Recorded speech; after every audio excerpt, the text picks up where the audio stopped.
So Moses tells them to keep still and see the Lord deliver you and fight for you. So after that, God says, keep moving, go forward, don't stop. Why are you crying out to me? Tell the Israelites to keep moving. But either way, the problem is still going to be there. The Egyptians are still going to try and pursue them. But in all of this, even though they're trying to pursue them, this is happening so that I can get the glory, so that they can see that I am God and that I'll gain honor at the expense of Pharaoh. So all of this had to happen to them so that still to this day in this age, we're able to see that no matter what we're going through, because of how great God is, we win the battle. So this is where God tells Moses to put his rod in the sea, and then he parts it in two. And they see this great miracle of God making this way for them out of the land of Egypt through this huge body of water that could kill them if they get caught in it. He's parted in two, and they're able to walk through the sea, through that part on dry land.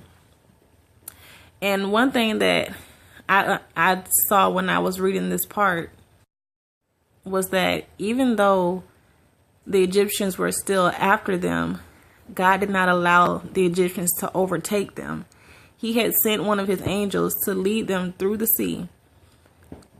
But even though the problem was still there, they were not overtaken by the problem because they did what God said. They moved forward. Had they stayed there and stood there in fear, the problem would have overtaken them. But because they moved forward, they were not overtaken by the issue. And a lot of times that's what we have to do in our situations.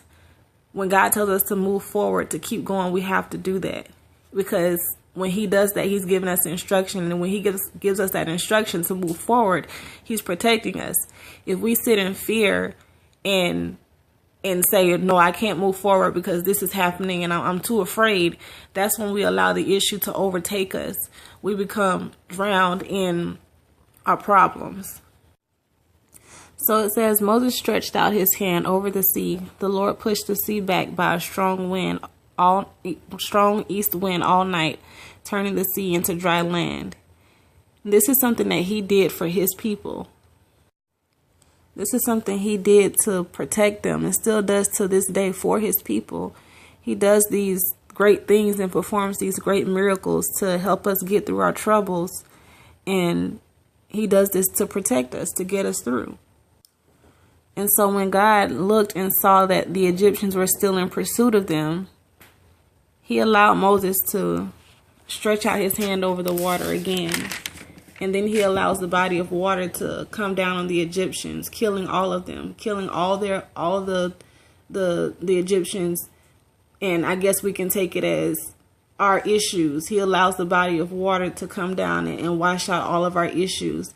So it's like we can picture ourselves walking through, and all of those things that we have on us, all of those issues, all of those things that people call at us or people said about us, we're walking through, we're moving forward, and they're falling off of us. And then after we've made it through, we look back and it's just been washed away. And then we do the same thing the Egyptians did. It says that once the Israelites looked back and saw the amazing power of God against the Egyptians, the people were in awe of the Lord. And they believed in the Lord and in his servant Moses. And a lot of times this is the same, we're in this same place. We're going through this problem or these issues, and we're afraid. But even though we're afraid, we still do what God tells us to do. We move forward, or we have to move forward.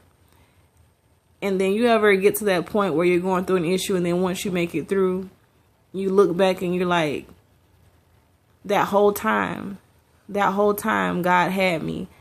And we're in awe of the great miracle that he performed in our life. Not going through it and realizing that the whole time he was there and he was taking care of us and he was protecting us. And so now that we see that, we're in such awe of the great works of his hand.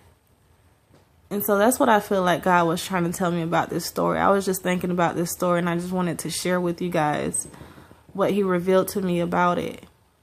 And it just kind of put a lot of things into perspective for me of how this same thing that they dealt with, we deal with on the daily basis with our issues.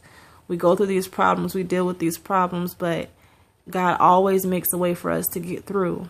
And then once we get through, we look back and we see, we're like, wow, that whole time I was okay and didn't even know it. So if you're going through anything right now, I encourage you to stay encouraged. I like the way Priscilla Shirer says it. She says that we're either in three places. We're either at our Red Sea, going through our Red Sea, or coming out of a Red Sea. And she doesn't use the words Red Sea, but because I'm just using it in this video. But if you're at a Red Sea or you're going through it, just keep going, keep moving forward. Don't stop and allow the problems that you're dealing with to overtake you. Keep moving forward, keep letting God lead you, so that when you finally get to the end, you'll be able to look back and be in awe of how good God is and how he brought you through. And you'll be able to trust him and look to him in everything else you might go through. So stay encouraged and be blessed.